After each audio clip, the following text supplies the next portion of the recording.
નમસ્કાર દર્શક મિત્રો, આપ નિહાળી રહ્યા છો સાઈ ગ્રુપ મીડિયા હાઉસ દ્વારા સંચાલિત નવસારી લાઈવ પર પ્રકાશિત થતું ઝટપટ બુલેટિન દેશ અને દુનિયાથી અવગત કરાવતા આ બુલેટિનની અંદર જુઓ દિવસભરની તમામ ઘટનાઓ। નવસારી જિલ્લામાં વાતાવરણમાં આવ્યો પલટો। સવારથી જ ધુમ્મસનો માહોલ જોવા મળ્યો। રવિવારે જાણે વાતાવરણમાં ગમગીની ફેલાઈ હોય તેમ દિવસભર આકાશમાં સૂર્ય જોવા મળ્યો ન હતો અને સતત વાદળછાયું અને ધુમ્મસભર્યું વાતાવરણ રહ્યું હતું। તો કેટલાક વિસ્તારમાં અમી છાંટણા પણ નોંધાયા હતા। વાતાવરણમાં આવેલા પલટાને લઈને કેરીના પાકને અસર થાય તેવું પણ જાણકારોએ જણાવ્યું હતું। આજે બપોર સુધી સતત ધુમ્મસભર્યું વાતાવરણ હોવાને લઈને દિવસમાં કેટલા વાગ્યા તે પણ સમજવું મુશ્કેલ પડ્યું હતું। વાતાવરણના પલટાને કેટલાક શોખીનોએ મોજમાં પણ લીધું હતું। રવિવારની રજા અને વાતાવરણમાં આવેલો પલટો કેટલાય આજે ખૂબ અલગ રીતે ઉજવ્યો। ખેરગામ બ્રહ્મ સમાજ દ્વારા સ્વર્ગવાસી ગોદાવરીબાના સ્મરણાર્થે ક્રિકેટ ટુર્નામેન્ટ યોજાઈ।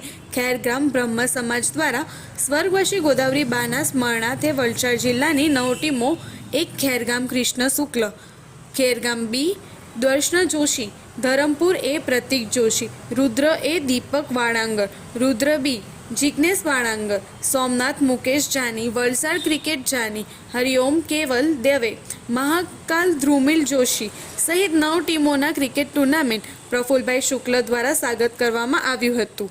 ભાર્ગવ દવે, ચેતન જાની, ગણપત વિપરી એ વ્યવસ્થા સંભાળી હતી। ડે નાઇટ રમાનારી આ ટુર્નામેન્ટમાં સમગ્ર વલસાડ જિલ્લાના અગ્રણીઓ ઉપસ્થિત રહેનાર છે। નવસારી જલાલપોર તાલુકાના પેન્શન મંડળની 47મી વાર્ષિક સામાન્ય સભા યોજાઈ। નવસારી જલાલપોર તાલુકાના પેન્શન મંડળની 47મી વાર્ષિક સામાન્ય સભા પ્રજાપતિ વિદ્યાર્થી આશ્રમ, ચિમનાબાઈ રોડ, નવસારીમાં યોજવામાં આવી હતી। આ સભાના મુખ્ય મહેમાન પદે નવસારી ડિસ્ટ્રિક્ટ સિનિયર સિટીઝન ટ્રસ્ટના પ્રમુખ સુરેશભાઈ દેસાઈ તથા નવસારી નિવૃત્ત નાયબ મામલતદાર અને સૌરાષ્ટ્ર સમાજના અગ્રણી મધુભાઈ કિથિરિયા પધાર્યા હતા।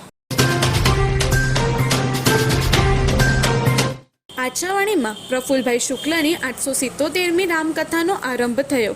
ખેરગામ તાલુકાના આચાવાણી બાંધણ ફળિયાના અખંડેશ્વર મહાદેવના લાભાર્થે કથાકાર પ્રફુલભાઈ શુક્લની 877મી રામકથાનો આજે મંગલ આરંભ થયો હતો। પ્રાગટેશ્વર ધામના ધર્મ આચાર્ય પ્રભુદાદાના હસ્તે દીપ પ્રાગટ્ય કરવામાં આવ્યું હતું। આ પૂર્વ મુખ્ય યજમાન વિનુભાઈ પટેલના નિવાસસ્થાનેથી ભવ્ય પોથીયાત્રા નીકળી હતી, જેમાં કળશધારી બહેનો અને ગામના આગેવાનો વાજા વાજિંત્ર સાથે જોડાયા હતા। આ સુંદર સૃષ્ટિને નિહાળવા માટે હજારો લોકો પાસે દ્રષ્ટિ નથી અને એ ત્યારે જ શક્ય બને જ્યારે કોઈ ચક્ષુદાન કરે। તો તમારા સ્વજનો સાથે મળી એક સુનિશ્ચય લઈએ, ચક્ષુદાનને પરિવારની પરંપરા બનાવીએ। Visit Sant Punit Chakshu bank, Rotary eye institute, Navsari. Call 7069006329। ચીખલીના અલીપોર ખાતે રહેતા 50 વર્ષીય આધેડ નોકરિયાત મહેશભાઈ મોહનભાઈ પટેલ ગત 17મી ડિસેમ્બરે મોડી સાંજના સમયે ચીખલીના થાલા ખાતે આવેલ આલ્ફા હોટલ પાછળ ભરાતા હાટ બજાર ગયા હતા, જ્યાં રાત્રે 7:45 વાગ્યાના અરસામાં તેમનો રેડમી કંપનીનો ₹12,500ની કિંમતનો મોબાઈલ ફોન કોઈક અજાણ્યો ઇસમ ચોરી જતા મહેશભાઈએ આ અંગે ચીખલી પોલીસમાં ફરિયાદ નોંધાવતા પોલીસે મોબાઈલ ચોરનો ગુનો નોંધી આગળની કાર્યવાહી કરવા સાથે ચીખલી પોલીસના PHI SS પટેલ આ અંગે વધુ તપાસ કરી રહ્યા છે।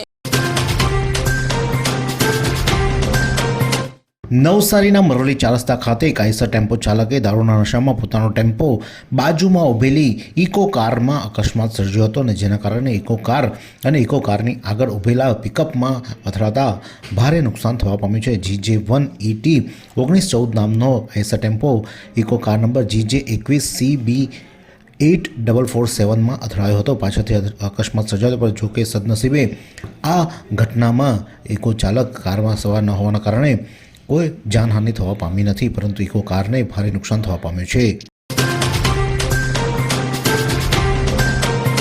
અમલસાડના દરિયાકાંઠેના મેઘર ગામે આરોગ્ય કેન્દ્રના નવા બાંધકામની મંજૂરી છતાં કામ ખરાંબે. અમલસાડ વિસ્તારમાં દરિયાકાંઠે આવેલ મેઘાર ગામમાં આશરે 20-25 વર્ષ જૂનું પ્રાથમિક આરોગ્ય કેન્દ્ર કાર્યરત છે. આ જૂના અને જર્જરિત થવા આવેલ પીએચસીના મકાનની જગ્યાએ પીએમની સુવિધા સાથે અર્ધ બિલ્ડિંગ બનાવવા માટે સરકારના આરોગ્ય વિભાગ દ્વારા સન 2020માં મંજૂરી આપવામાં આવેલ છે. છતાં જૂના મકાન તોડવાની અને નવા બાંધકામની કામગીરી ખારાંબે પડેલ હોવાનું બહાર આવી રહ્યું છે. ત્યારે કાંઠાના ગામોની આરોગ્યલક્ષી સેવાઓને ધ્યાન લઈ હકારાત્મક ઉકેલ લવાય એવી ગામ લોકોમાં પ્રબળ લાગણી હોવાનું જણાઈ રહ્યું છે. હાડ થીજી જવાથી ઠંડીમાં શ્રી જલારામ ધામના આમધારા દ્વારા ધાબળા વિતરણ થકી હૂંફનું યજ્ઞ. ધાર્મિક પ્રવૃત્તિઓ અને રમતગમતની પ્રવૃત્તિઓ સાથે સાથે જ શ્રી જલારામ ધામ નવયુવક મંડળ આમધારાનો સેવા યજ્ઞ પણ અવિરત ચાલુ જ છે. ત્યારે શિયાળાની ઠંડીમાં ધીમે ધીમે થઈ રહેલા વધારાને ધ્યાનમાં રાખીને શ્રી જલારામ ધામ નવયુવક મંડળ આમધારા દ્વારા 170થી વધુ જરૂરિયાતમંદોને સારી ગુણવત્તા અને ધાબળા વિતરણ કરવામાં આવ્યા હતા. બિલીમોરા ખાતે 108 એમ્બ્યુલન્સ ટીમને સિવિલ હોસ્પિટલ નવસારીથી નવજાત શિશુને સુરત સિવિલ હોસ્પિટલ લઈ જવાનો કેસ મળ્યો. 108 ટીમ જેમાં ઇમરજન્સી મેડિકલ ટેકનિશિયન ચેતન પટેલ અને પાયલોટ રાજેશભાઈ સામેલ હતા.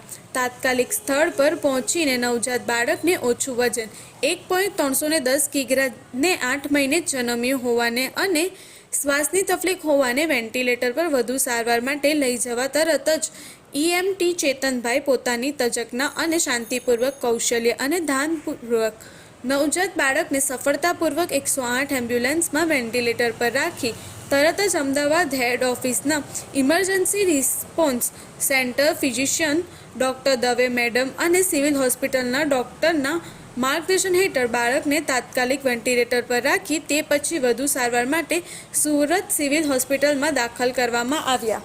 નવસારીમાં રાહત દરે ઉત્તમ સારવાર મેળવવાનું સ્થળ એટલે Kejal life in multi speciality hospital, જ્યાં સામાન્ય ઓપીડી ઉપરાંત સર્જિકલ, બાળરોગ, સ્ત્રીરોગ, ઓર્થોપેડિક જેવા વિવિધ વિભાગોના નિષ્ણાંત તબીબો, અત્યાધુનિક સુવિધાઓ સાથેનું આઈસીયુ તેમજ મા કાર્ડ અને આયુષ્માન કાર્ડ હેઠળ સારવાર ઉપલબ્ધ છે. તો આ હોસ્પિટલનું સરનામું નોંધી લો. નેશનલ હાઈવે નંબર 48 સ્વામિનારાયણ મંદિર સામે, કબીલપુર, નવસારી. અને વધુ માહિતી માટે સ્ક્રીન પર દેખાતા નંબર પર સંપર્ક કરો.